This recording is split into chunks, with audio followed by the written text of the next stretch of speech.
The bedroom door flew open with such force that the handle punched a hole in the wall.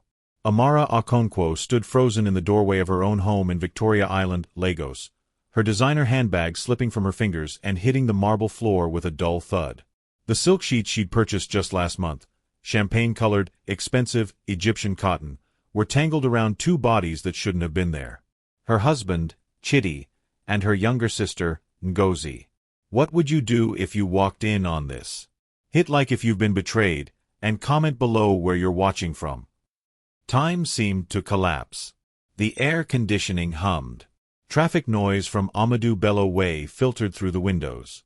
Somewhere in the house, their 7-year-old daughter Kemi was probably watching cartoons, oblivious to the domestic betrayal unfolding 3 rooms away. Ngozi scrambled to cover herself, her eyes wide with something that looked less like shame and more like irritation at being interrupted. Chidi sat up slowly, deliberately, his muscular chest still bare, his expression maddeningly calm. "Amara," he said, his deep voice steady. "You're home early." Those 4 words ignited something volcanic in her chest. Not "I'm sorry." Not "this isn't what it looks like." Just a simple observation about her schedule, as if she'd walked in on him reading the newspaper instead of destroying their 12-year marriage. "Get out," Amara whispered, her voice trembling with a fury so intense it felt like her bones were vibrating. "Both of you. Get out of my house." Ngozi had the audacity to roll her eyes. At 26, she was 8 years younger than Amara, prettier in that effortless way that had always made their mother favor her, and apparently, completely without conscience. "Your house," she said, reaching for her clothes scattered across the floor. "Chidi paid for this house. Technically, it's his." The words were a match to gasoline. Amara lunged forward, but Chidi was faster. He stood, wrapping the sheet around his waist, and positioned himself between the 2 sisters. "Amara, calm down. Let's talk about this like adults." "Like adults." Amara's laugh was jagged, broken. "You're sleeping with my sister in our bed, the bed where we conceived our daughter, and you want to talk like adults?" She'd left work early because she'd felt guilty. Guilty for the argument they'd had that morning over something stupid, whether to send Kemi to the expensive international school or the local private academy. Guilty for the silent treatment she'd been giving him for 3 days over an even stupider fight about him forgetting to pick up groceries. Guilty for holding on to Malice, for keeping emotional distance, for letting pride poison their marriage over small things. And this was what he'd been doing while she'd been drowning in guilt. "How long?" Amara demanded, her manicured nails digging into her palms. "How long has this been going on?" Chidi and Ngozi exchanged a glance, brief, but loaded with meaning. That look told Amara everything she needed to know. This wasn't a one-time mistake. This was a pattern. A relationship. Maybe even love. 6 months, Ngozi said, lifting her chin with defiance. She pulled her dress over her head, a red wrap dress that Amara had bought her for her birthday. "And before you play the victim, maybe ask yourself why your husband came looking for warmth somewhere else. You've been cold to him for over a year, Amara. Always angry, always fighting over nothing, always keeping malice for days over tiny things." The audacity of this woman, this girl, to blame Amara for her own betrayal made something crack inside her chest. "Get out," Amara repeated, her voice now eerily calm. "Both of you. Now." "We need to talk about Kemi," Chidi said, finally showing a flicker of emotion. Concern, but not for Amara. For himself. For the co-parenting conflict that was about to explode in his face. "We can't just—" "You should have thought about Kemi before you brought my sister into our bed," Amara cut him off. "You have 10 minutes to pack your things and leave.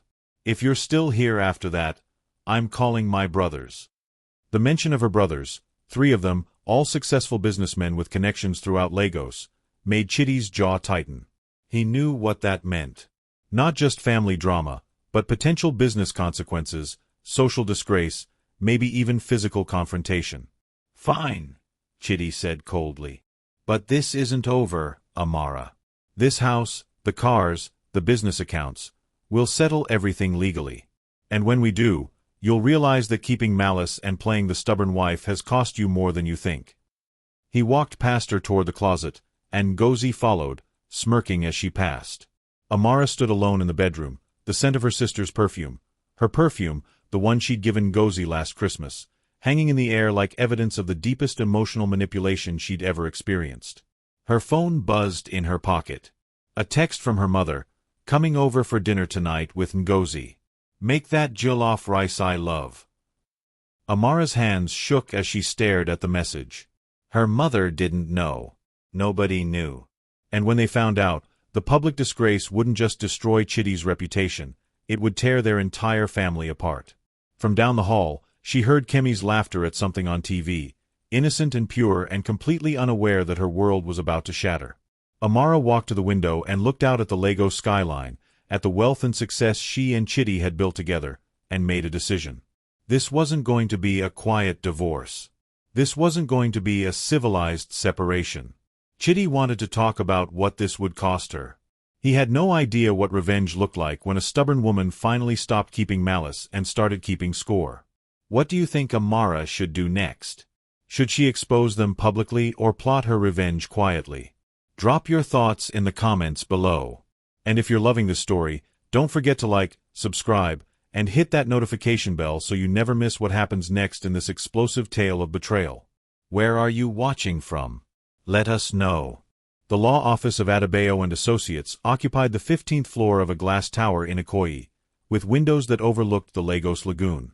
Amara sat across from Folake Adebayo, one of the most ruthless divorce attorneys in Nigeria, watching the older woman's perfectly shaped eyebrows rise higher with each detail of the story.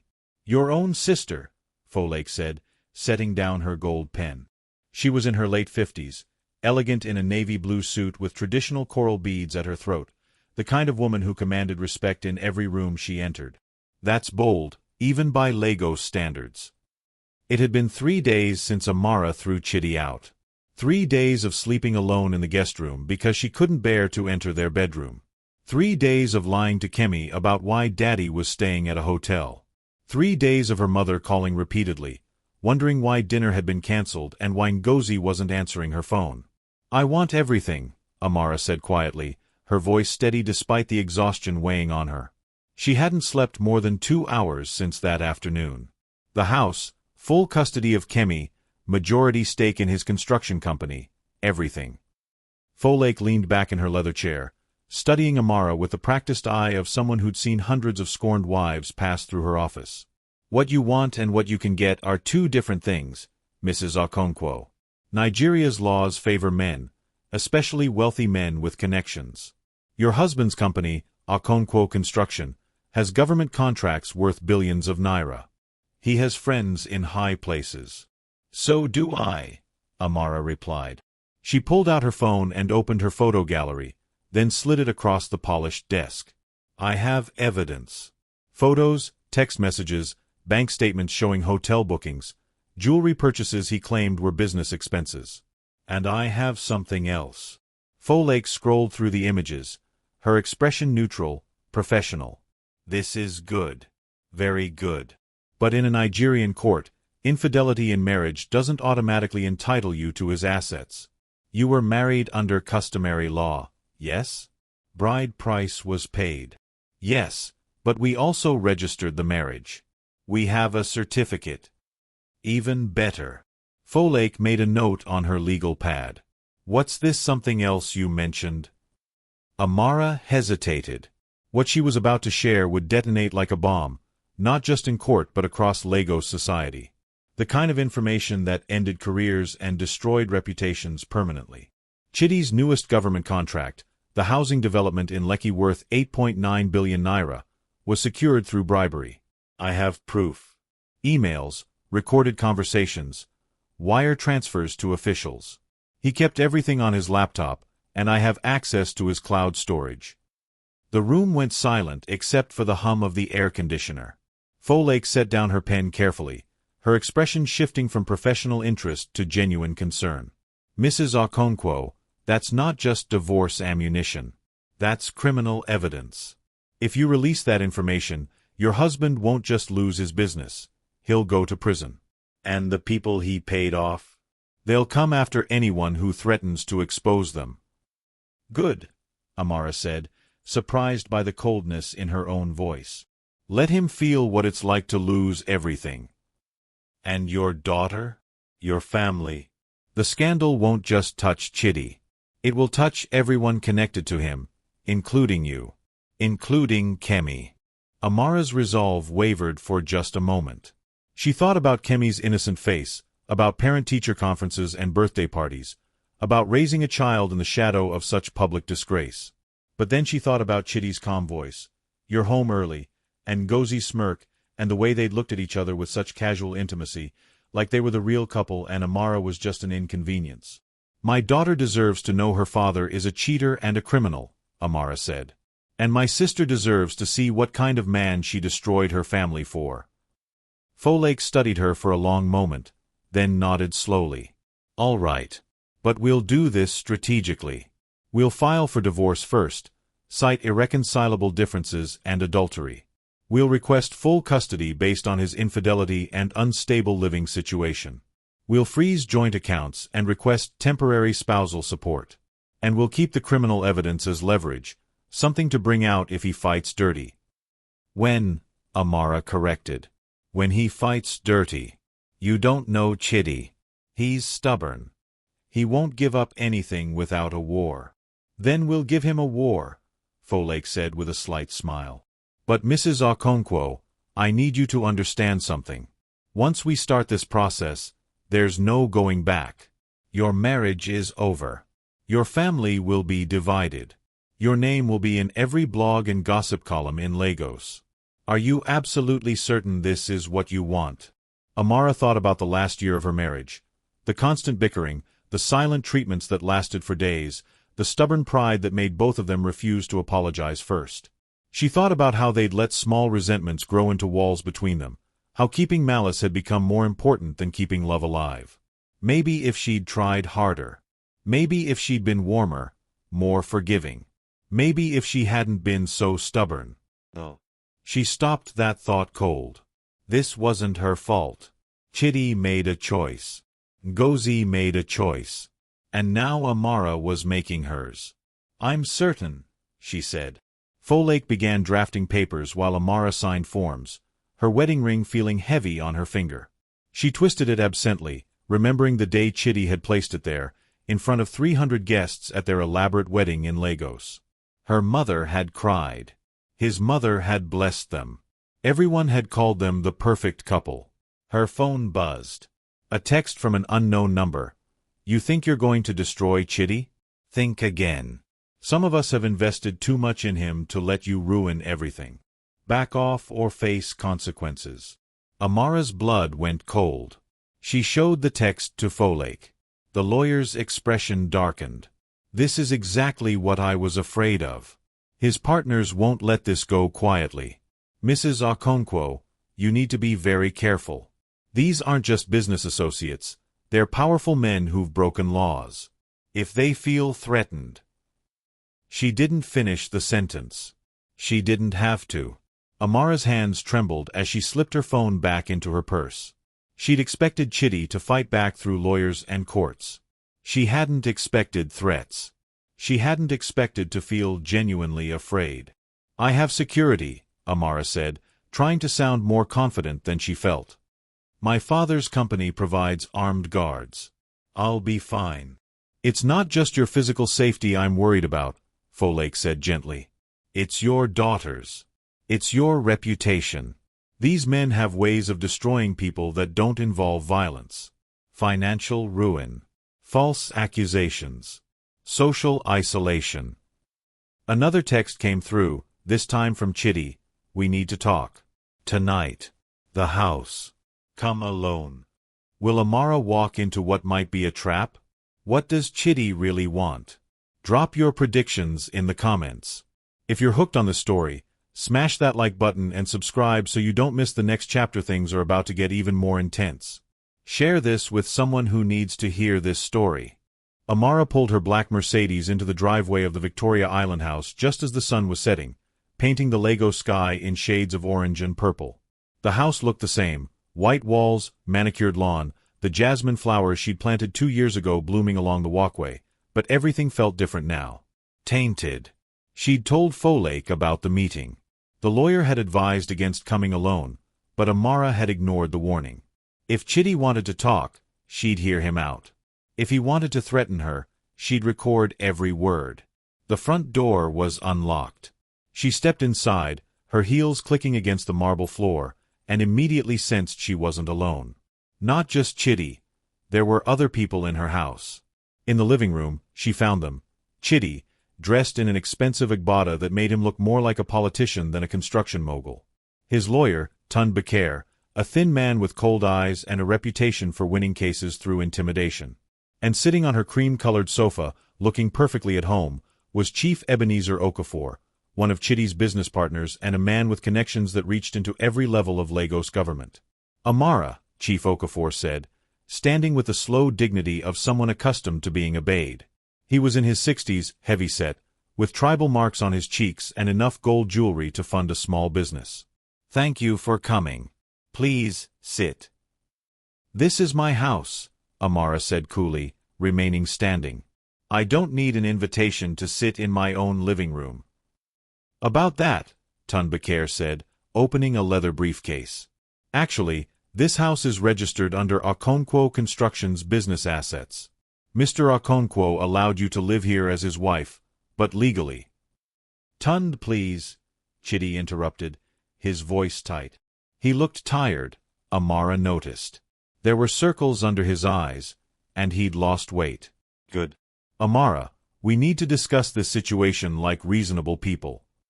"Reasonable?" Amara's laugh was sharp. "You brought your business partner and your lawyer to intimidate me in my own home, and you want reasonable?" "Nobody's trying to intimidate anyone," Chief Okafor said smoothly, though his smile didn't reach his eyes. "We're simply trying to resolve this unfortunate situation before it becomes messier. Your lawyer, Mrs. Adebayo, has quite a reputation for turning private family matters into public spectacles. We'd like to avoid that." So they knew she'd hired Folklore. They'd probably known within hours. These men had eyes and ears everywhere. "What I do with my lawyer is none of your business," Amara said, her heart pounding but her voice steady. "It becomes our business when you threaten to expose information that could damage not just Chitty, but several legitimate businesses and government partnerships," Chief Okafor replied, his tone hardening. "That Lekki contract you're so interested in? It created jobs for 3,000 people.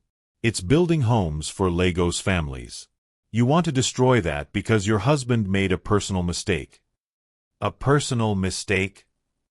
Amara turned to Chitty, fury rising in her throat like bile. "Is that what you're calling it now?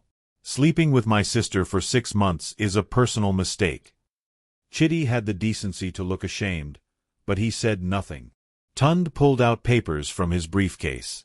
"Mr. Okonkwo is prepared to offer you a generous settlement. The house, this one and the property in Abuja. 20 million naira in cash. A monthly allowance of 500,000 naira for Kemi's upkeep.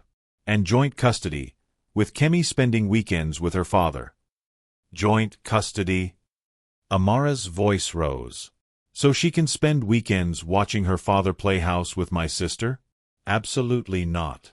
Ngozi has moved out," Chitty said quietly. "It's over between us." The room went silent. Amara stared at her husband, searching his face for the lie, but he looked sincere. "Broken, even." "She left 2 days ago," Chitty continued, his voice rough with emotion. "Said she couldn't handle the pressure, the guilt, the family drama. She's gone back to her apartment, and she's refusing to see me." A bitter laugh escaped Amara's lips. So Ngozi had gotten what she wanted, destroyed a marriage, slept with her sister's husband, and then abandoned ship the moment real consequences appeared. The emotional manipulation was complete. She'd probably never loved Chitty at all, just enjoyed the thrill of taking what belonged to Amara. "That doesn't change anything," Amara said, though something in her chest twisted. Not sympathy for Chitty, never that, but a grim satisfaction that Ngozi was feeling even a fraction of the pain she'd caused. "It changes everything," Chitty said, standing up. He moved toward her, and Amara instinctively stepped back. "Amara, I made a terrible mistake. The worst mistake of my life. But we can fix this." For Kemi's sake, for the 12 years we've built together, we can go to counseling, we can. No, Amara said firmly. We can't. Mrs. Okonkwo, Chief Okafor said, his voice taking on a warning edge. I suggest you think very carefully about your next move. You have evidence that could damage many important people. But those people also have resources. They have lawyers, investigators, connections. If you force us to fight you, we will win. And you will lose more than just your marriage. The threat was clear. Amara felt a chill run down her spine, but she kept her expression neutral. Are you threatening me, Chief? She asked quietly. I'm giving you perspective, he replied. Take the settlement. Walk away with dignity and enough money to start over. Or fight us and watch everything you have, your reputation, your social standing, even your custody of Kemi, disappear. Amara looked at Chidi, at the man she'd loved since she was 22 years old, the man she'd built a life with, and saw a stranger. A coward who'd brought powerful men to intimidate his wife because he couldn't face the consequences of his own actions. I need to think about it, she said finally. You have 48 hours, Tun said, sliding the settlement papers across the coffee table. After that, we file for divorce on Mr. Okonkwo's terms, and we fight for primary custody based on your history of withholding affection and creating a hostile home environment. Hostile home environment? Amara's voice was dangerously quiet. You're going to twist this to make me the villain? We're going to present the truth, Tun said coldly. That you refused intimacy with your husband for months. That you kept Malice over minor disagreements. That you created such emotional distance that he sought comfort elsewhere. A judge will see a pattern of a wife who abandoned her marriage long before her husband's infidelity. The words hit like physical blows. Because there was truth in them, twisted and manipulated, but truth nonetheless. She had been distant. She had kept Malice. She had let pride and stubbornness poison their marriage. But that didn't excuse what Chidi had done. That didn't make his betrayal her fault. Get out, Amara said, her voice shaking. All of you. Get out of my house. Our house, Chidi corrected gently. And Amara, please. Now, she screamed, losing control for the first time since they'd arrived. The men left, Chief Okafor pausing at the door to look back at her with something that might have been pity or might have been contempt. She couldn't tell. When they were gone, Amara sank onto the sofa, her legs suddenly unable to hold her weight. She pulled out her phone with trembling hands and called Folklore. They just threatened me, she said when the lawyer answered. Chief Okafor, Chidi's partner. He all but said they'd destroy me if I don't take the settlement. I warned you this would happen, Folklore said, though her voice was kind. What do you want to do? Amara looked around her living room, at the family photos on the walls, at Kemi's toys scattered in the corner, at the life she'd built that was now crumbling around her. I want to burn it all down, she whispered. Before Folklore could respond, Amara's phone beeped with an incoming call. Her mother. She'd been avoiding her mother's calls for days, but she couldn't avoid them forever. She switched lines. Mama. Amara Chidinma Okonkwo, her mother's voice was cold, formal, never a good sign. I just received a very disturbing phone call from Chidi's mother. She says you've thrown him out of the house and hired a lawyer. She says you're spreading lies about him and Ngozi. Tell me this isn't true. Amara's heart sank. So it had started. The family manipulation, the pressure campaign. Mama, it's not lies. I caught them. I don't want to hear excuses, her mother snapped. Do you know what this will do to our family's name? Your father's business partners are already asking questions. Ngozi is devastated, crying every day. And you're being stubborn as always, refusing to forgive and move on like a proper wife should. The words were a slap. Her own mother, taking their side without even hearing her story. Mama, he cheated on me with your daughter, Amara said, her voice breaking. With Ngozi. In our bed. How can you? Marriage is hard, her mother interrupted. You think your father never made mistakes? You think I never wanted to leave? But I stayed because that's what wives do. We forgive. We keep the family together. We don't run to lawyers and destroy everything over one mistake. 6 months isn't one mistake, Mama. Then maybe you should ask yourself why your husband needed 6 months of comfort from someone else. Her mother's voice cracked with anger. You've always been so stubborn, so proud, so cold when you're angry. Is it any wonder Chitty looked elsewhere? Amara ended the call, her hands shaking so badly she nearly dropped the phone. Her entire world was turning against her. Her husband, her sister, her mother, powerful business partners. Everyone was united in making this her fault, in pressuring her to be silent, to take the settlement, to disappear quietly. A text came through from an unknown number. Your daughter leaves school at 3 p.m. every day. St. Saviour's Academy. She walks to the car park alone sometimes. Would be a shame if something happened because her mother couldn't be reasonable. The phone slipped from Amara's fingers. They were threatening Kemi. This just got real. What would you do if someone threatened your child? Comment below. And if this story has you on the edge of your seat, make sure you're subscribed with notifications on because the next chapter is going to shock you. Hit that like button and share this with anyone who loves intense African drama. Amara's hands were still shaking when she arrived at St. Saviour's Academy 20 minutes later. The threat about Kemi had sent ice through her veins, replacing fury with something far more primal, pure maternal terror. She'd driven through Lagos traffic like a woman possessed, running 2 red lights and nearly sideswiping a Danfo bus. The school was just releasing students. Amara pushed through the crowd of uniformed children and their parents, her eyes frantically scanning for Kemi's bright yellow backpack. When she finally spotted her daughter, safe, laughing with friends, completely unaware of the danger circling their lives, Amara's knees nearly buckled with relief. "Mummy!" Kemi ran over, her braids bouncing, her face lit with innocent joy. "You picked me up. You never pick me up." "I missed you, baby," Amara said, pulling her daughter into a tight embrace that lasted longer than usual. Kemi squirmed but hugged back. "Mummy, you're squeezing too tight," Kemi giggled.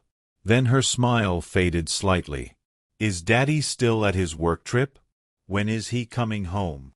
The lie sat bitter on Amara's tongue. "Soon, sweetheart. Let's go home." In the car, Amara called the security company her father's business used. Within an hour, 2 armed guards would be stationed at the school. Another 2 would patrol their house. She was done pretending this was just a divorce. This was war, and her daughter was now a target.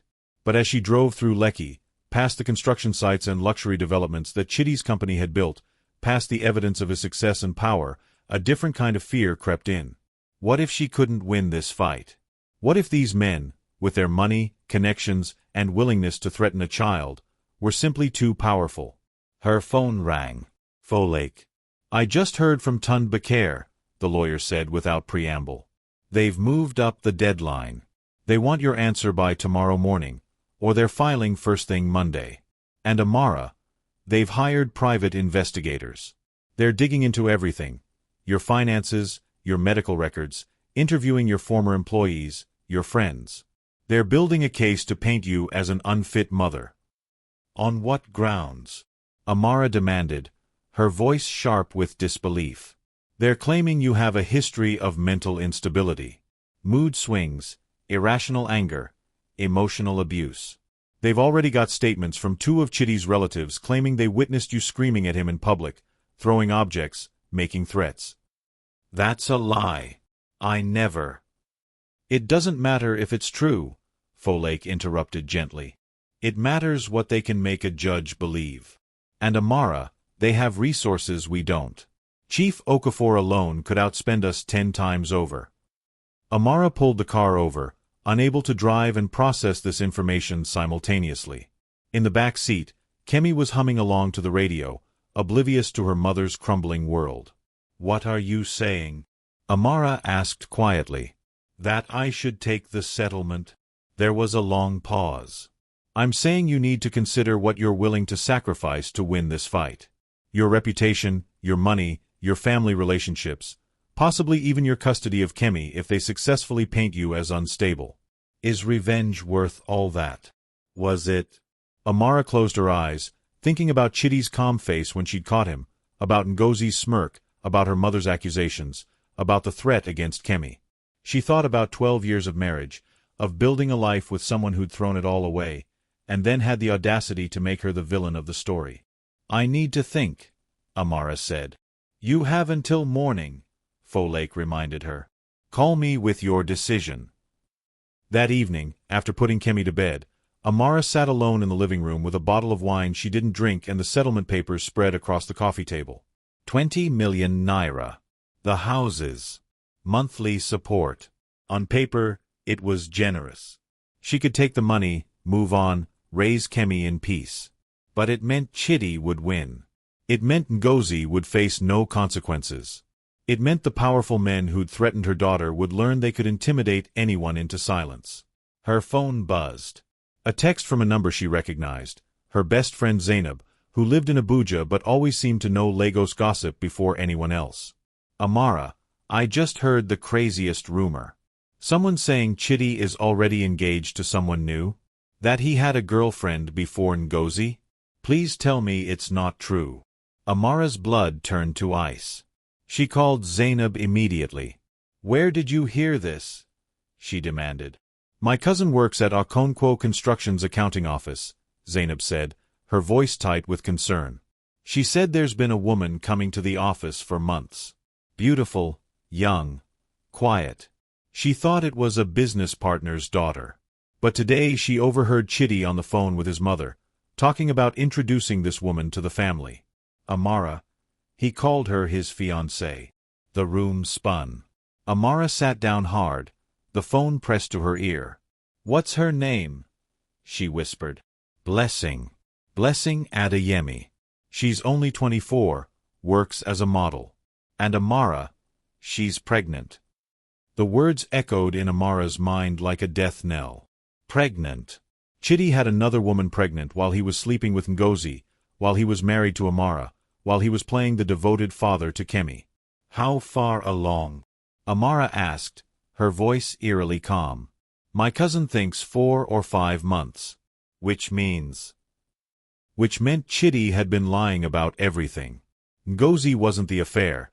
She was just one of multiple affairs. The cheating spouse she'd caught in their bed wasn't a man who'd made one mistake in a moment of weakness. He was a man who'd been living an entirely separate life, possibly for years. And now he was trying to take her daughter, her home, and her dignity while painting himself as the victim of a cold, unstable wife. Something inside Amara broke. Not her heart, that had already shattered. Something harder. Her fear. Her hesitation. Her lingering guilt about whether she'd somehow caused this. She pulled out her laptop and opened Chitty's cloud storage, the account he didn't know she could access. She'd been saving this information, waiting for the right moment. But she was done waiting. There it was, folders labeled by project name. The Lekki Housing Development. Payment records showing millions of naira transferred to shell companies. Email chains discussing bribe amounts. Voice recordings of Chitty and Chief Okafor discussing which officials to pay off and how much. Bank statements showing money laundering through offshore accounts. Everything she needed to destroy him. Her phone rang. An unknown number. Against her better judgment, she answered. "Mrs. Okonkwo." A woman's voice, young and uncertain. "This is Blessing Adeyemi.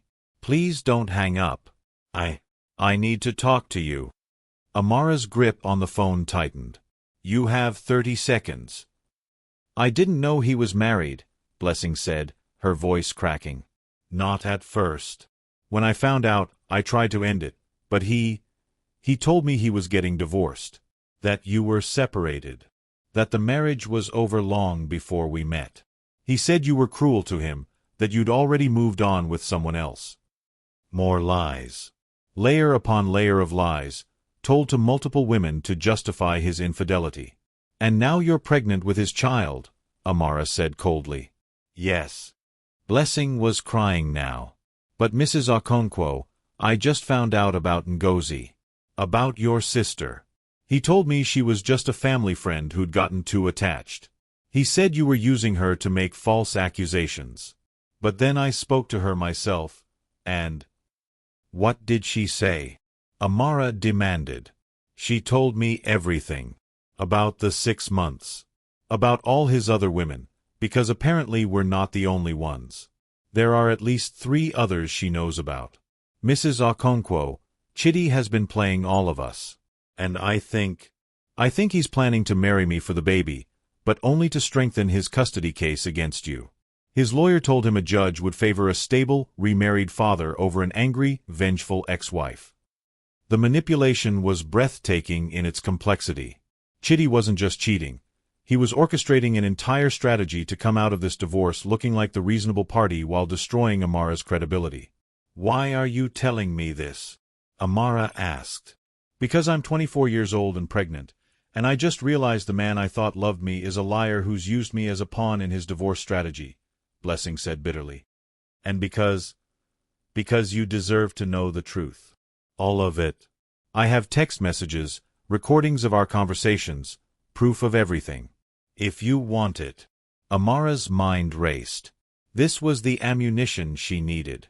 Not just evidence of Chidi's corruption, but evidence of his systematic deception, his pattern of manipulation, his complete lack of character.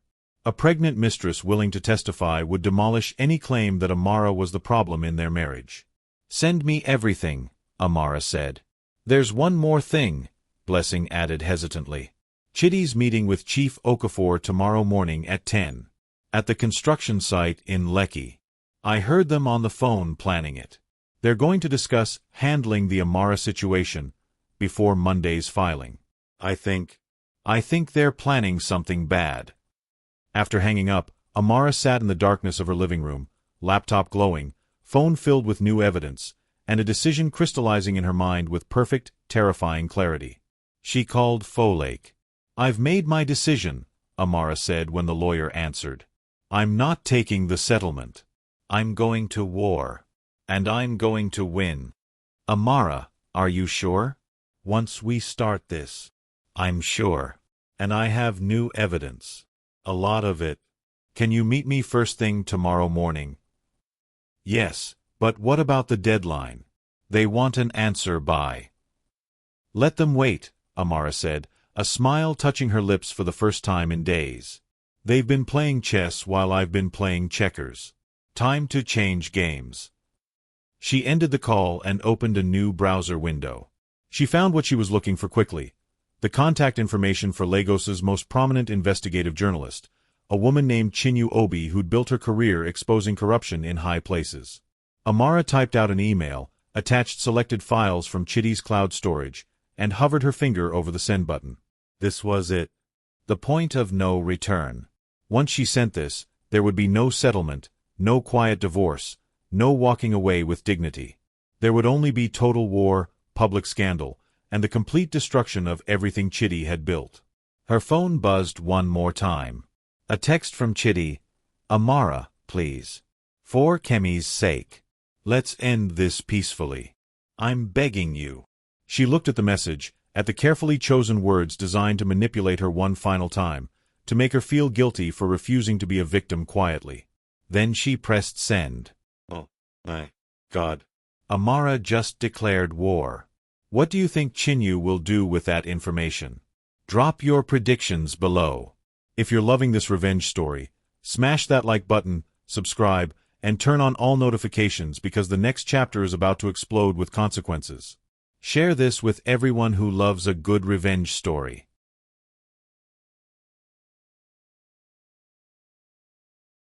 The morning sun was barely up when Amara's phone started ringing. It was 6:47 a.m., and she'd slept maybe 2 hours, her mind racing through scenarios, consequences, and the irreversible step she'd taken by contacting Chinyu Obi. The first call was from Folake. Amara, have you seen the news? Amara's heart lurched. She grabbed her tablet from the nightstand and opened her browser. There, on the homepage of Lagos Tribune's website, was the headline that would change everything. Corruption exposed. Okonkwo construction linked to multi-billion naira bribery scandal. Chinyu Obi hadn't wasted time. The article was published at 6 a.m., timed perfectly for the morning commute when Lagos residents checked news on their phones. The story laid out everything: the Lecky contract, the shell companies, the payments to government officials, even Chief Okafor's involvement. But Chinyu had been careful. She'd verified everything, found corroborating sources, and presented it as investigative journalism rather than a vengeful wife's exposé. Amara's name wasn't mentioned once in the article. "This is going to explode," Folake said, her voice a mixture of awe and concern. "By noon, every news outlet in Nigeria will be running this story. The Economic and Financial Crimes Commission will have to investigate. Chief Okafor's political connections won't protect him from this kind of public scrutiny." "Good," Amara said, though her hands were trembling as she read through the article. "Good." Folake's voice rose. "Amara, you just made very powerful enemies. These men don't forgive this kind of betrayal." "They betrayed themselves," Amara replied coldly. "I just provided the evidence." Her phone buzzed with another call. Chidi. She declined it. 3 more calls came in rapid succession, all from Chidi. Then a text, "What have you done?" followed immediately by another, "You've destroyed everything. Our daughter's future, our family name, everything." And another, "Chief Okafor's lawyers are threatening to sue me for breach of contract. Do you understand what you've done?" Amara turned off her phone. She needed to get Kemi ready for school, needed to maintain some semblance of normalcy for her daughter while the world outside their door collapsed into chaos. But when she went to Kemi's room, she found her daughter already awake, sitting up in bed with tears streaming down her face. "Mummy," Kemi whispered, "why are the guards outside? Why won't you let me see Daddy? What's happening?" Amara sat on the edge of the bed and pulled Kemi into her arms. "Baby, Mummy and Daddy are having some grown-up problems. But I promise you're safe. Everything is going to be okay." "But Daddy called Grandma last night. I heard her on the phone. She was crying and shouting about you ruining the family. Mummy, did you do something bad?" The question pierced Amara's heart. This was the cost of revenge. Not just the destruction of Chidi's empire, but the confusion and pain inflicted on an innocent child who loved both her parents. "No, sweetheart," Amara said gently, wiping away Kemi's tears. "Sometimes grown-ups have to make very hard choices to do what's right. It might seem bad now, but one day you'll understand." "I want Daddy," Kemi sobbed. "Please, Mummy. I want to see my Daddy." Before Amara could respond, her doorbell rang. Then pounded. Someone was banging on the door with enough force to rattle the frame. "Mrs. Okonkwo, EFCC. Open the door." Amara's blood froze. The Economic and Financial Crimes Commission was already here? The article had been published less than an hour ago. How had they moved so quickly? She hurried downstairs, her mind racing. The security guards she'd hired were talking to several men in dark suits, badges visible. This was real. This was actually happening.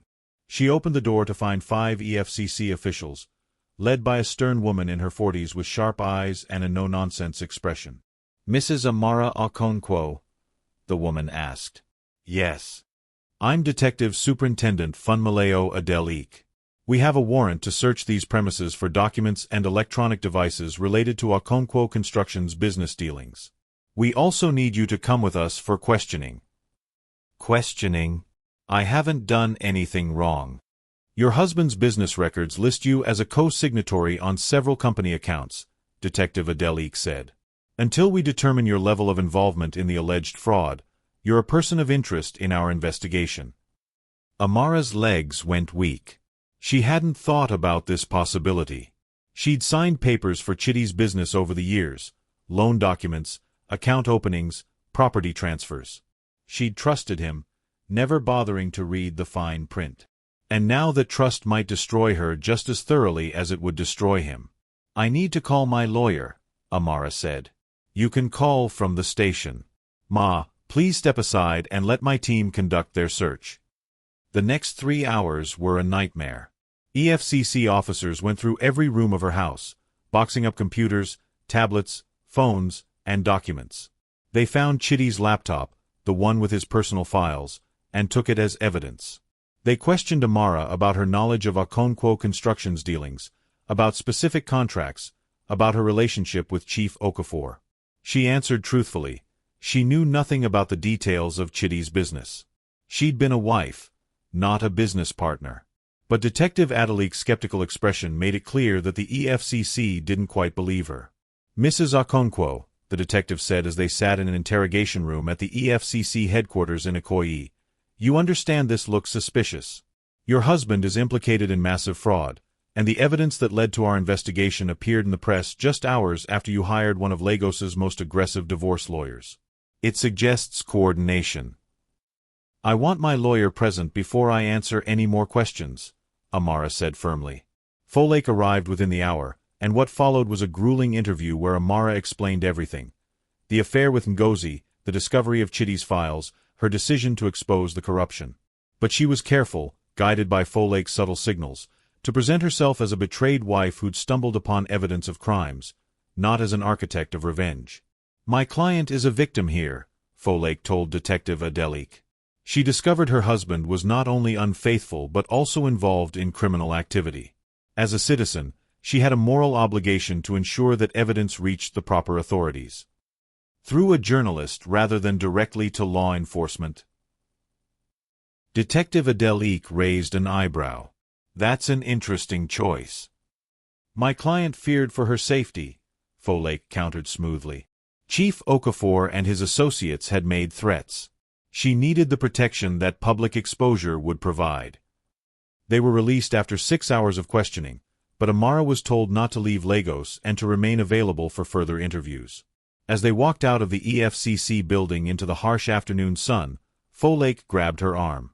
"Amara, we have a serious problem. They've frozen all of Okonkwo Construction's accounts, which includes the joint accounts you share with Chitty. You have no access to money." "What?" Amara stopped walking. "But I need that money. For Kemi's school fees, for the house expenses, for—" "I know. And Chitty's lawyer is already filing an emergency motion claiming you orchestrated this investigation to financially cripple him and gain advantage in the divorce. They're painting you as a vindictive woman who destroyed an innocent man's business out of spite." "Innocent?" Amara's voice rose. "He committed fraud. And they're claiming you were complicit. That you signed documents, approved transactions, benefited from the illegal money. Amara, they're trying to make you the villain of this story." Amara's phone, returned to her by the EFCC, buzzed with messages. Dozens of them. Her mother, "How could you do this to our family? Your father's business is being affected. People are asking questions. You've shamed us all." Her eldest brother, "Amara, what were you thinking? You've made us all targets. Chitty's partners are threatening legal action against anyone associated with you." Even friends were turning away. Message after message from people distancing themselves, afraid to be connected to the scandal. But there was one message that made her smile grimly. From Blessing Adeyemi, "I just gave my statement to the EFCC. Told them everything about Chitty's other affairs, his manipulation, his plans. They're very interested. Also, I'm keeping the baby but I'm done with him. We betrayed wives need to stick together." And another, from Ngozi, "I hate you for exposing this. But I hate Chitty more for lying to both of us. Mama is blaming me too now. She says I destroyed the family by sleeping with a criminal. I hope you're happy." Amara wasn't happy. She was exhausted, frightened, and beginning to realize that her revenge had unleashed forces she might not be able to control. Folake drove her home, where Kemi was being watched by one of Amara's cousins. The little girl ran to her mother with relief and fear in her eyes. "Mummy, people came and took our computers. They said you're in trouble. Are you going to jail?" "No, baby," Amara said, though her voice cracked. "Mummy's not going to jail." But as she looked at her daughter's scared face, at her beautiful home now in disarray from the EFCC search, at her phone filled with hateful messages, she wondered if she'd made a terrible mistake. That night, after putting Kemi to bed, Amara sat alone in the darkness and finally let herself cry. Not for Chitty, never for him, but for the life she'd lost, for the family that was fractured beyond repair, for the war she'd started without fully understanding the casualties it would claim. Her phone lit up with a call from an unknown number. She almost didn't answer, but something made her pick up. Mrs. Okonkwo. The voice was male, cold, unfamiliar. This is your only warning. Withdraw your accusations. Tell the EFCC you made a mistake, that you were emotional and vindictive. Do it within 24 hours, or we'll make sure the evidence points to you as the mastermind behind Okonkwo Construction's fraud. You'll go to prison while Chidi walks free. And your daughter? She'll grow up visiting her mother in Kirikiri Maximum Security Prison. The line went dead. Amara sat in the darkness, her heart pounding, her mind racing. They were going to frame her. These powerful men with their lawyers and connections were going to twist everything, manufacture evidence, and make her the criminal while they protected themselves. She thought about prison, about losing Kemi, about fighting a battle she couldn't possibly win against enemies with unlimited resources. And then she thought about Chidi's face when she'd caught him, about Ngozi's smirk, about 12 years of marriage destroyed by lies and betrayal, about being told that her stubborn refusal to be a doormat was somehow worse than her husband's systematic infidelity and criminal activity. She picked up her phone and called Chinyu Obi, the journalist. "I need to tell you the rest of the story," Amara said when Chinyu answered. "Everything. The affairs, the manipulation, the threats. And I need you to publish it before they destroy me." "Mrs. Okonkwo," Chinyu said carefully, "if you go public as the source, you'll become the target of everything. Are you sure you can handle that?" "No," Amara admitted. "But I'm done being silent. I'm done being painted as the villain in my own story. If they want to destroy me, at least the truth will be on record." "All right," Chinyu said. "Let's meet tomorrow morning. And Mrs. Okonkwo, be careful. These kinds of men don't make threats lightly." After hanging up, Amara went to check on Kemi one more time. Her daughter was sleeping peacefully, clutching her favorite stuffed elephant, innocent and untouched by the storm raging around her. "I'm sorry, baby," Amara whispered, kissing her forehead. "Mummy's going to fight for us, even if it costs me everything." She went back downstairs and began writing, documenting everything in her own words, creating a record that couldn't be erased or twisted. If they were going to frame her, she'd make sure her version of events existed somewhere permanent. At 2:47 a.m., her phone buzzed with a news alert. She opened it and felt her blood turn to ice. Breaking: Chief Ebenezer Okafor found dead in apparent suicide at Lekki construction site. The article was brief, just breaking news. Chief Okafor had been found by security guards, dead from a gunshot wound. A suicide note had been discovered. Police were investigating.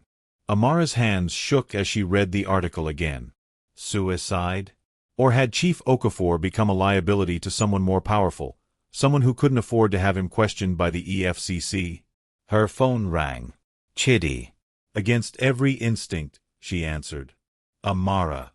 His voice was broken, terrified. "Chief is dead. They killed him. And I think I'm next."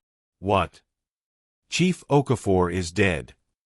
Is this really suicide or something much darker?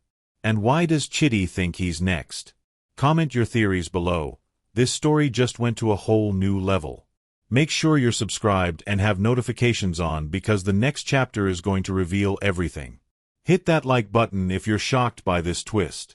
Amara's entire body went rigid at the sound of Chidi's voice, raw with fear, stripped of all the confidence and manipulation she'd come to expect from him. This wasn't the man who'd calmly told her she'd come home early. This was someone genuinely terrified for his life. "What do you mean they killed him?" Amara demanded, her voice barely above a whisper. She glanced toward the stairs, making sure Kemi was still asleep. "Chief didn't kill himself," Chidi said, his words tumbling out frantically. "He called me 3 hours ago, said he was meeting with some of the other investors, the ones above him in the food chain. He said they were angry about the exposure, that they needed to contain the situation. Amara, these aren't just Lagos businessmen, they're connected to people in Abuja, people who make others disappear when things get messy. You're lying, Amara said, though doubt crept into her voice. You're trying to manipulate me again, make me feel guilty for exposing the truth. I'm not lying. Chitty's voice cracked. I'm at a hotel in Acadia right now, hiding. I've been getting calls from blocked numbers, messages telling me to keep quiet or end up like Chief. Amara, I know I hurt you. I know I destroyed our marriage. But I'm still Kemi's father, and if something happens to me... You should have thought about that before you committed fraud, Amara cut him off, her voice hard despite the fear creeping up her spine. You think this was just about construction contracts? Chitty laughed bitterly. Chief Okafor was laundering money for government officials, politicians, even some military brass. The Lekki project was just one small piece of something massive. And now that it's public, everyone involved needs to protect themselves. That means eliminating anyone who can testify. Amara sank onto the sofa, her mind reeling. She'd thought she was exposing her cheating husband's business corruption. She hadn't realized she'd stumbled into something far more dangerous, a network of powerful people who would kill to protect their secrets. Why are you telling me this? She asked. Because they know the evidence came from you, Chitty said quietly. The EFCC might believe you were just an angry wife, but these people? They've already figured out that you accessed my files, contacted the journalist, orchestrated everything. Amara, you're on their list too. A chill ran down her spine. You're trying to scare me. I'm trying to warn you. We need to go to the EFCC together, turn in everyone involved, get into protective custody before. The sound of breaking glass made Amara jump. It came from the kitchen. Someone's in my house, she whispered into the phone. Get Kemi and get out. Chitty shouted. Now, Amara. Get out. Amara dropped the phone and ran upstairs, her heart hammering so hard she thought it might burst. She burst into Kemi's room and scooped up her sleeping daughter, who woke with a confused cry. Mummy, what? Shoo, baby. We need to go. Right now. She could hear footsteps downstairs now, moving through her house. Multiple people. The security guards outside. Why weren't they responding? Had they been taken out first? Amara carried Kemi into the master bedroom and locked the door. Her hands shook as she dialed the emergency number, but the call wouldn't connect. No signal.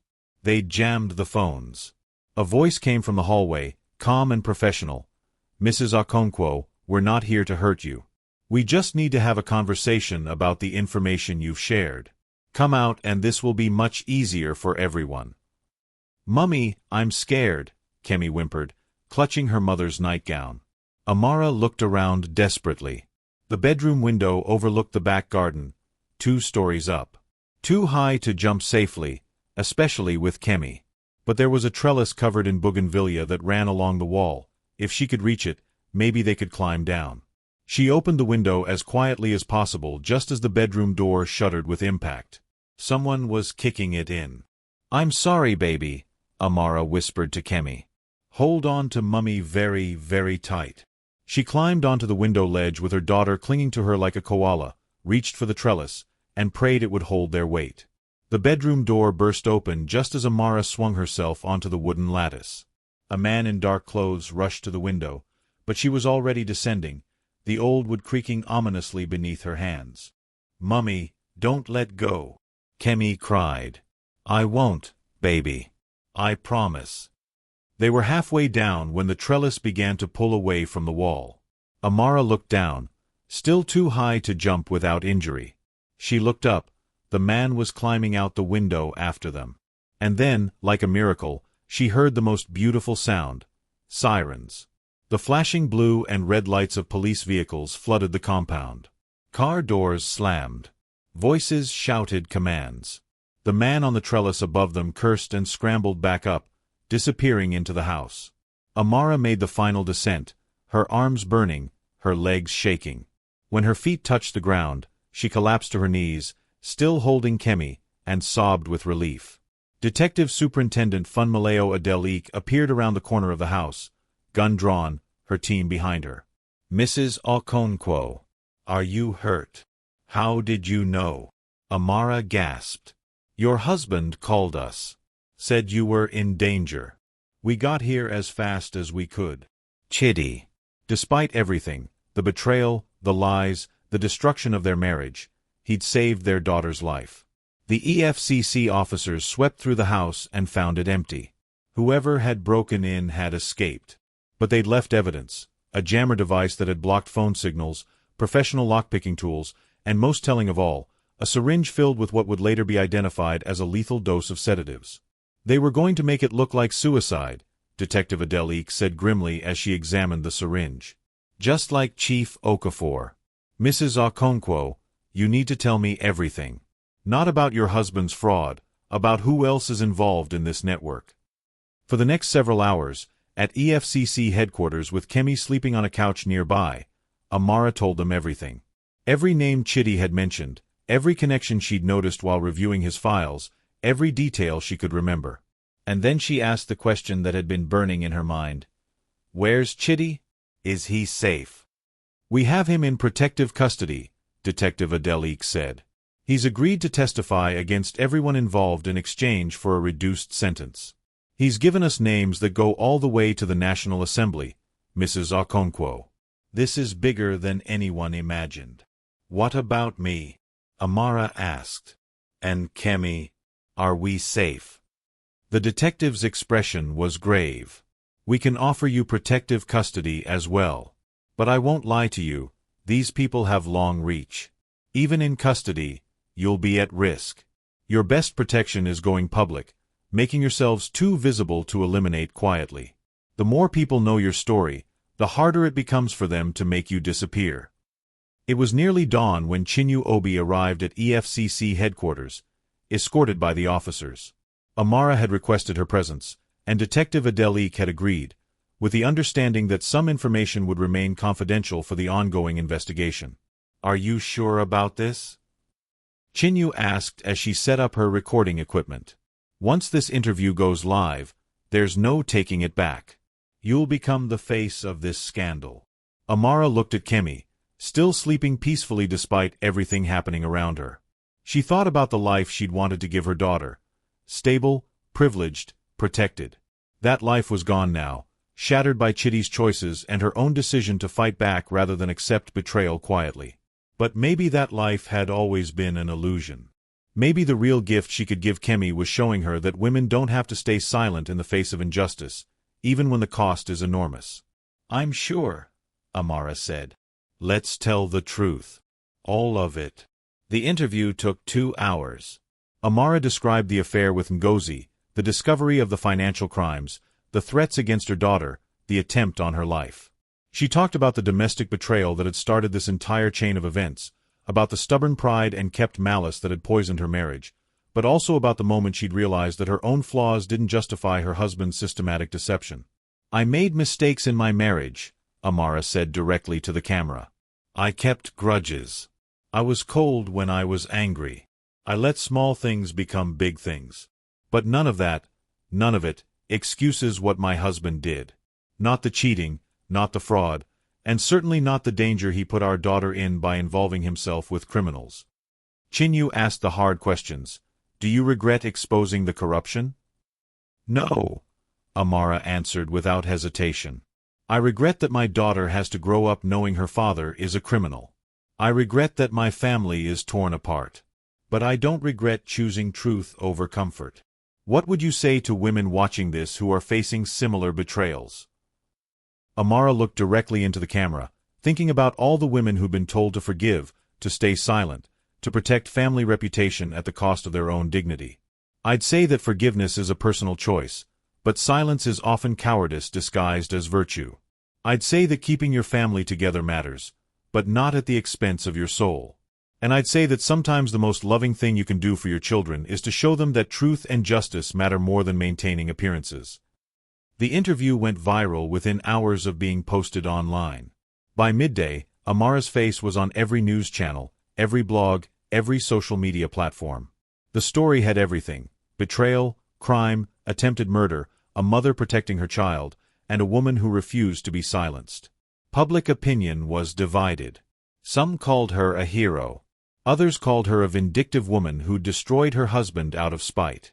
Her phone, restored now that she was in protective custody, flooded with messages of support and condemnation in equal measure. But the message that mattered most came from an unexpected source. Ngozi, I watched your interview. I'm so sorry, Amara, for everything. I was stupid and selfish, and I convinced myself that Chitty actually loved me, that what we had was special. But Blessing contacted me. She told me about the other women. There were 6 of us, Amara. 6 women he was sleeping with while married to you. We were all fooled. I don't expect you to forgive me. I just wanted you to know that I see clearly now. You were right to fight. I was wrong to blame you for it. Amara stared at the message for a long time. Her sister's apology didn't erase the betrayal, didn't heal the wound. But it was something. A small acknowledgement that maybe, just maybe, she wasn't the villain in this story. 3 days later, the EFCC made its first major arrests based on Chitty's testimony and the evidence Amara had provided. 2 National Assembly members, a state governor, 4 senior military officers, and a dozen businessmen were taken into custody on charges ranging from fraud to money laundering to conspiracy to commit murder. The scandal dominated Nigerian news for weeks. Investigations spread beyond Lagos to Abuja, Port Harcourt, and Kano. The network Amara had accidentally exposed turned out to be even more extensive than anyone had imagined. And through it all, Amara remained in protective custody with Kemi, living in a safe house, waiting for the trials to begin. Folake visited regularly with updates on the divorce proceedings. Chitty's agreed to give you everything, the lawyer said during one visit. The house, full custody, all marital assets. His lawyer says he just wants this to be over. What will happen to him? Amara asked. With his cooperation, probably 5 to 7 years in prison. Without it, he'd be looking at 25 to life. He made a choice to save himself. Amara should have felt victorious. She'd won. Chitty would go to prison, she'd get everything she wanted, and the criminals who'd threatened her daughter were being brought to justice. But victory felt hollow. Her marriage was destroyed. Her daughter would grow up visiting her father in prison. Her family was fractured beyond repair. And she lived every day knowing that powerful people still wanted her dead, that the protective custody was the only thing standing between her and a suicide like Chief Okafor's. Late one night, unable to sleep, Amara sat in the safe house living room and wrote a letter to Kemi. A letter her daughter wouldn't read until she was older, when she could understand the complexity of what had happened. My darling Kemi, by the time you read this, you'll be old enough to understand that your parents' marriage ended not because of one person's fault, but because of many choices. Some bad, some necessary, all with consequences. Your father betrayed me, and that betrayal was wrong. But I also kept malice in my heart, held grudges over small things, and let pride build walls between us. Neither of us was entirely innocent in the death of our marriage. What I want you to know is this. Standing up for truth, even when it costs you everything, is not the same as being stubborn. Refusing to be silenced is not the same as seeking revenge. And protecting yourself and those you love is never wrong, even when others call you vindictive. I hope you grow up to be wiser than your mother, quicker to forgive small hurts, slower to let pride poison love. But I also hope you grow up to be as stubborn as I was when stubbornness meant refusing to let powerful people intimidate you into silence. Love is important, my darling. But so is justice. So is truth. So is self-respect. Sometimes you have to sacrifice one to preserve the others. And sometimes the bravest thing a woman can do is to stop keeping malice and start keeping score. I love you more than life itself. Everything I did to give you a world where women don't have to choose between dignity and safety. Your mother, Amara.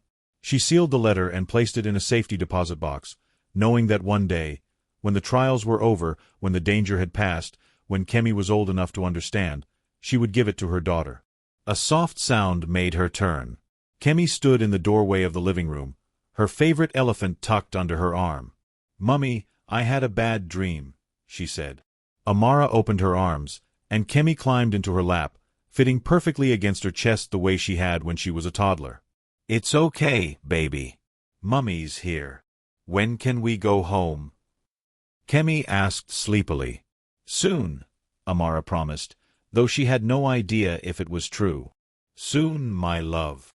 As she held her daughter, feeling the steady rhythm of her breathing, Amara realized something profound. She'd started this journey wanting revenge, wanting to make Chitty pay for his betrayal. But somewhere along the way, it had become about something bigger, about refusing to let corruption go unpunished, about showing her daughter that women's voices mattered, about breaking the cycle that told women to stay silent and take abuse because speaking up was somehow worse than the abuse itself. The cost had been enormous. But the alternative, taking the settlement, staying quiet, teaching Kemi that dignity had a price and women should always be willing to pay it, would have cost even more. Her phone buzzed with a news alert. Another arrest. This time, a prominent banker who'd been laundering money through offshore accounts. The scandal was still spreading, still claiming new victims, still vindicating Amara's decision to expose it all. Outside the safe house window, Lagos was waking up to a new day. Somewhere in the city, Chitty was in a jail cell, facing the consequences of his choices. Somewhere else, Ngozi was learning to live with her guilt. And here, in this anonymous safe house, Amara was learning that surviving betrayal wasn't about avoiding pain, it was about choosing which pain had meaning. She kissed the top of Kemi's head and whispered, "Everything I did for you. One day, you'll understand." But even as she said it, Amara wondered if that was really true.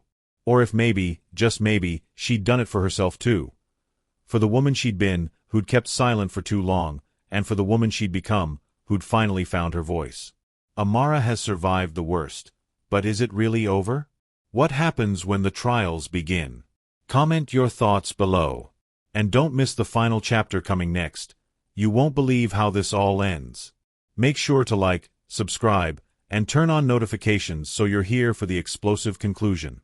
8 months later, Amara stood in the hallway of the Federal High Court in Ikoyi, wearing a navy blue suit with traditional coral beads at her throat, a deliberate echo of Folake Adebayo's signature style. She'd learned from her lawyer that power wasn't just about money or connections. Sometimes it was about how you presented yourself to the world. The trial of Chidi Okonkwo and 17 co-conspirators had become the most publicized case in Nigerian history. Every major news outlet covered it. International media had picked up the story. Netflix had even approached Amara about a documentary series, though she declined. Some stories were too raw to commodify. Through the courthouse windows, she could see protesters outside, some supporting her, others calling her a destroyer of families, a vindictive woman who'd torn down successful men out of spite. She'd learned to ignore both groups. The truth was more complicated than either narrative allowed. "Are you ready?" Folake asked, appearing beside her. The lawyer had become more than just legal counsel over these months. She'd become a friend, a mentor, and sometimes the only person who truly understood what this journey had cost. "As ready as I'll ever be," Amara replied. Today was sentencing day. After months of testimony, evidence presentation, and legal maneuvering, the judge would finally hand down consequences for everyone involved. Kemi was at school, thank God. Amara's cousin had picked her up this morning, sparing her daughter from witnessing this final chapter. Kemi was doing better now, therapy had helped, and she'd adjusted to the new normal of protective custody that had gradually relaxed as more conspirators were arrested. But she still asked about her father, still cried sometimes about the family they'd lost. "Before we go in," Folake said carefully, "you should know that Chitty's lawyer filed a last-minute character witness request. He wants to speak during sentencing." Amara's stomach tightened. "Who?" "Your mother." The words hit like a physical blow. After months of silence, of her mother refusing to speak to her, condemning her actions in family WhatsApp groups, telling anyone who would listen that Amara had destroyed their family name, now she wanted to speak on Chitty's behalf? "She can't," Amara whispered. "She wouldn't." "She's already here," Folake said gently, nodding toward the courtroom doors. "I'm sorry, Amara." The judge granted the request. "You need to prepare yourself." They entered the courtroom, and Amara immediately spotted her mother sitting in the front row behind Chitty's defense table. Mrs. Nkem Adebayo was 63, elegant even in grief, wearing traditional aso ebi and a head wrap that added inches to her already imposing height. She looked at Amara with eyes full of disappointment and something that might have been hatred. Amara took her seat in the front row of the opposite side, the physical distance between them a perfect metaphor for the chasm that had opened in their family. Her brothers hadn't come, they'd washed their hands of the entire situation, protecting their business interests by publicly distancing themselves from both Amara and Chidi. Only one person sat beside her, Blessing Adeyemi, Chidi's former mistress, now 7 months pregnant and showing.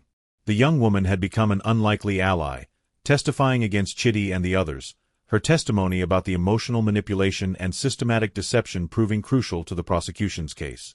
"Thank you for coming," Amara whispered to her. "We survivors need to stick together," Blessing replied, squeezing her hand. The judge entered, Justice Oluyede Adewale, a man in his late 50s with a reputation for harsh sentences and zero tolerance for corruption. The courtroom rose, and the final act of this long drama began. The prosecution presented their sentencing recommendations first, documenting the scope of the fraud, billions of naira stolen from government contracts, money laundered through shell companies, bribes paid to officials at every level. They showed how the network had corrupted entire institutions, how Chief Okafor's suicide had actually been murder staged by higher-ups to silence him, how lives had been destroyed to protect corrupt power. Then Chidi's lawyer stood, painting a picture of a man who'd made mistakes but didn't deserve to have his life destroyed. He talked about Chidi's contributions to Lagos development, about the legitimate jobs his company had created, about his remorse and cooperation with investigators. "My client has a 7-year-old daughter," the lawyer said, his voice heavy with emotion. "A child who needs her father. He's already lost his business, his reputation, his freedom. How much more punishment does this court require? He's cooperated fully, provided evidence that led to 17 additional arrests. He deserves consideration for that cooperation." And then came the moment Amara had been dreading. "Your Honor," Chidi's lawyer continued, "I'd like to call a character witness. Mrs. Nkem Adebayo, the defendant's mother-in-law." Amara's mother stood with dignity and walked to the witness stand. She didn't look at Amara once. "Mrs. Adebayo," Chidi's lawyer began gently, "you've known my client for how long?" 14 years, her mother replied, her voice steady. "Since he began courting my daughter. And in those 14 years, what kind of man did you observe him to be? A good man. A hard-working man. A devoted father." Her mother's voice wavered slightly. "Chidi built a business from nothing. He provided well for my daughter and granddaughter. He supported our family financially during difficult times. He's made mistakes, terrible mistakes, but he's not a monster. Mrs. Adebayo, your daughter Amara is the one who exposed these crimes. How do you feel about her actions?" Amara held her breath. This was it, the public condemnation she'd been expecting. Her mother was silent for a long moment. When she finally spoke, her voice was thick with emotion. "I was angry. For months, I was so angry with Amara. She destroyed what looked like a perfect life, torn apart our family, brought shame on our name. I blamed her for being stubborn, for not forgiving her husband's infidelity the way wives are supposed to, for choosing revenge over family harmony." Tears began streaming down the older woman's face. "But then I learned the truth. All of it. About the other women. 6 of them. About how Chidi had manipulated them all, lied to them all. About how he'd involved my daughter in criminal activity without her knowledge, putting her at risk of prison. About how he'd put my granddaughter in danger by associating with people who would kill to protect their secrets." She turned to look at Amara for the first time, her eyes swimming with tears and something that looked like apology. "My daughter is the bravest person I know," Mrs. Adebayo said, her voice breaking. "She's braver than I ever was. Because when faced with the same choice, stay silent and keep the family together, or speak up and face the consequences, she chose truth. And I condemned her for it because I was taught that a woman's highest virtue is silence, that family reputation matters more than justice, that we should forgive anything to avoid scandal." She wiped her eyes and looked directly at the judge. "Your Honor, I came here today to speak on Chidi's behalf because his lawyer asked me to, because part of me still clings to the old ways that say we should protect men from the consequences of their choices. But I can't do it. I can't stand here and ask for leniency for a man who betrayed my daughter repeatedly, who endangered my granddaughter, who built his success on corruption and lies." The courtroom was absolutely silent. Chidi is Kemi's father, and for her sake, I hope he finds redemption in prison, Mrs. Adebayo continued. But he deserves to be there. And my daughter deserves my apology for the months I spent blaming her for his sins. For teaching her that keeping Malice was worse than the betrayal that caused it. For making her feel guilty for refusing to be a victim quietly. She stepped down from the witness stand, and instead of returning to Chidi's side of the courtroom, she walked to Amara's row and sat beside her daughter. "I'm sorry," she whispered, taking Amara's hand. "I'm so sorry, my child." Amara couldn't speak. She just held her mother's hand and cried. For the first time since this nightmare began, she allowed herself to cry in public, to show weakness, to be something other than the strong, stubborn woman everyone expected her to be. The judge called for order, and the courtroom settled. Justice Adewale looked at Chidi, who sat with his head bowed, and began to speak. "Mr. Okonkwo, the court has reviewed all the evidence and testimony in this case. While the court acknowledges your cooperation with investigators, we cannot ignore the severity and systematic nature of your crimes. You didn't make one mistake. You made hundreds of choices over several years to engage in fraud, bribery, money laundering, and conspiracy." The judge's voice hardened. "Furthermore, your personal conduct, the infidelity, the manipulation of multiple women, the willingness to endanger your own child through your associations with dangerous individuals, demonstrates a profound lack of character. This court finds that your cooperation, while helpful to the prosecution, does not absolve you of responsibility for your actions." Chidi looked up, fear visible on his face. "On the charges of fraud and money laundering, I sentence you to 12 years in Kirikiri Maximum Security Prison," Justice Adewale pronounced. "On the charges of conspiracy and obstruction of justice, an additional 6 years, to be served consecutively. Total sentence, 18 years, with eligibility for parole after 12. Gasps filled the courtroom. Chidi's lawyer immediately stood to object, but the judge silenced him with a raised hand. "And let this sentence serve as a message," Justice Adewale continued, his voice carrying throughout the courtroom. "Nigeria is tired of corruption. We are tired of powerful men who believe they are above the law. We are tired of seeing women blamed for refusing to be complicit in their husbands' crimes. Mr. Okonkwo, you had everything: a devoted wife, a beautiful daughter, a successful business. You threw it all away through greed, infidelity, and arrogance. May you spend your years in prison contemplating the difference between being a man and being a predator." The other 17 co-conspirators received sentences ranging from 8 to 25 years. The 2 National Assembly members got the harshest punishments, 25 years each for their roles in orchestrating the corruption network and ordering Chief Okafor's murder. When it was over, when the judge had left and the courtroom began to empty, Amara sat in her seat, feeling simultaneously victorious and devastated. Justice had been served, but the cost had been her marriage, her family's peace, months of fear and protective custody, and a daughter who would grow up with a father in prison. "Amara." The voice came from behind her. She turned to see Chidi, flanked by guards, being led out in handcuffs. He'd asked to speak to her, and the guards had allowed a brief moment. She stood and faced him, this man she'd loved for 14 years, this stranger who'd destroyed everything they'd built. "I'm sorry," Chidi said, his voice hollow. "I know that's not enough. I know sorry doesn't fix anything. But I need you to know that I loved you. I did love you, Amara. I didn't know how to be the man you deserved. And instead of becoming better, I became worse." "You need to say that to Kemi," Amara replied, her voice steady. "She's the one who needs to hear it.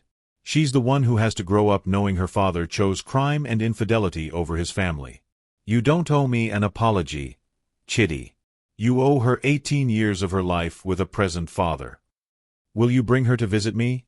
he asked, and the vulnerability in his voice reminded her of the young man she'd fallen in love with, before success and power had corrupted him. "Yes," Amara said after a long pause. "But not because you deserve it. Because Kemi deserves to know her father, even if he's a criminal. Because I won't let your choices rob her of that relationship, no matter how complicated it becomes." "Thank you," Chidi whispered.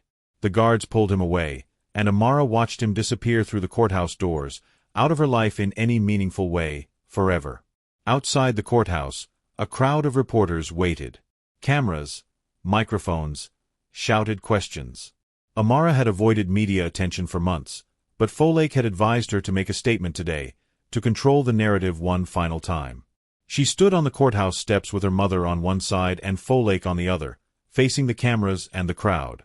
"My name is Amara Okonkwo," she began, her voice clear and strong. 8 months ago, I discovered that my husband was unfaithful. Like many women, I faced a choice: stay silent to preserve family harmony, or speak up and face the consequences. I chose to speak up, and in doing so, I discovered crimes that went far beyond marital infidelity. She looked directly into the cameras. I'm speaking today for every woman who's been told that keeping malice is worse than the betrayal that caused it. For every woman who's been blamed for her husband's infidelity because she wasn't warm enough, forgiving enough, submissive enough. For every woman who's been called vindictive for refusing to be a victim quietly. Her voice grew stronger. I made mistakes in my marriage. I held grudges. I let small conflicts grow into walls. But those mistakes did not justify my husband's systematic deception, his criminal activity, or the danger he put our daughter in. And I refused to carry guilt for his choices. The crowd was silent, hanging on every word. To the women watching this who are facing similar betrayals, whether it's infidelity, emotional manipulation, or co-parenting conflict with a difficult ex-partner, I want you to know this. You are not responsible for managing someone else's character. You are not required to forgive what can't be repaired. And you are not vindictive for choosing self-respect over maintaining appearances. She paused, gathering her thoughts. Justice has been served today. 18 years for my ex-husband, and similar sentences for 17 others who believed they were above the law. But the real victory isn't in their punishment, it's in the message it sends to our daughters. That they don't have to accept betrayal silently. That their voices matter. That truth and justice are worth fighting for, even when the cost is enormous. Amara looked at her mother, who was crying openly now, and smiled.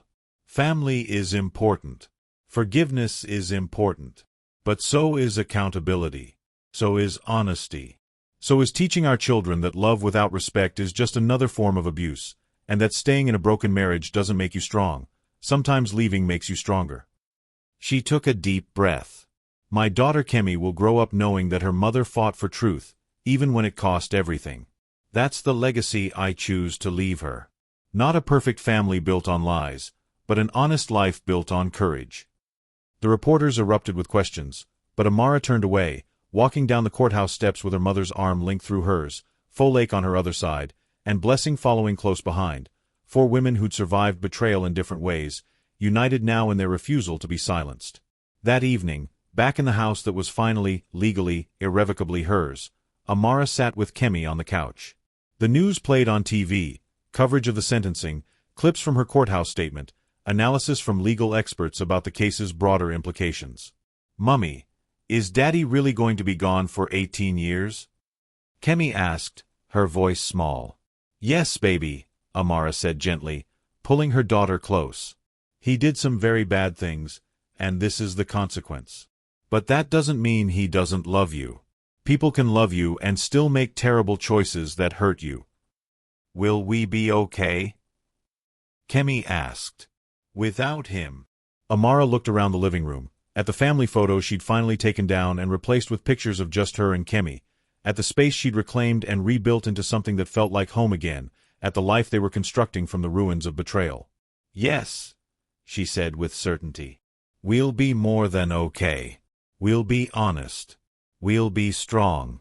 We'll be free from the weight of keeping secrets and maintaining appearances. And that, my darling, is better than okay. That's actually living." Kemi snuggled closer. "Grandma said you were very brave today." "Grandma said that?" Amara felt tears prick her eyes. "She said she was proud of you. She said she was sorry for being angry for so long. She said—" Kemi paused, trying to remember the exact words.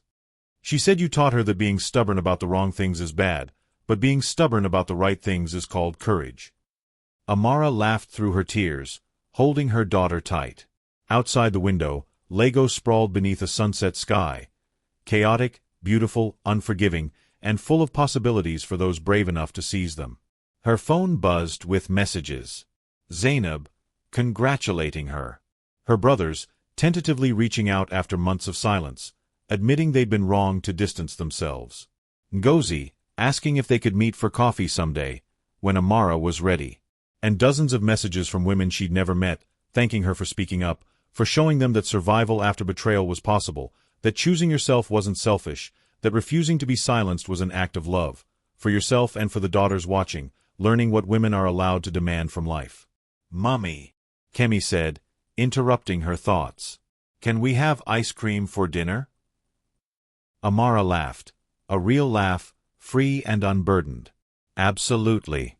Let's have ice cream for dinner. Let's break all the rules tonight." As they walked to the kitchen together, Amara caught her reflection in the hallway mirror. The woman staring back at her looked tired, yes, but also powerful. Scarred, but not broken. Changed, but not destroyed.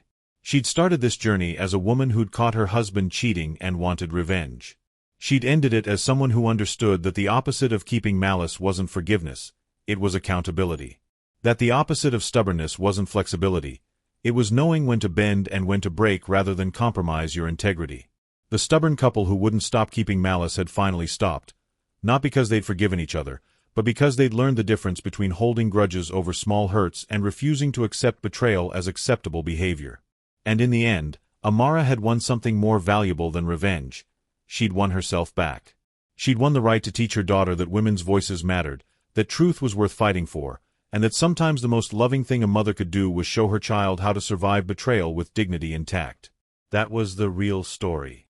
Not about a marriage that ended, but about a woman who finally began. And that's the end of Amara's powerful journey. What did you think of this story? Did she make the right choices? Drop your thoughts in the comments below.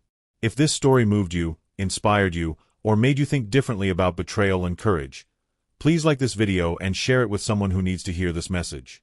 And don't forget to subscribe to Echoes of Africa and turn on notifications for more gripping African stories about love, betrayal, resilience, and redemption. Where are you watching from? Comment your country below. We love hearing from our global family. Thank you for being part of Amara's story. Until next time, remember, your voice matters, your truth matters, and you are never wrong for refusing to be silenced. Stay strong, stay blessed, and we'll see you in the next story.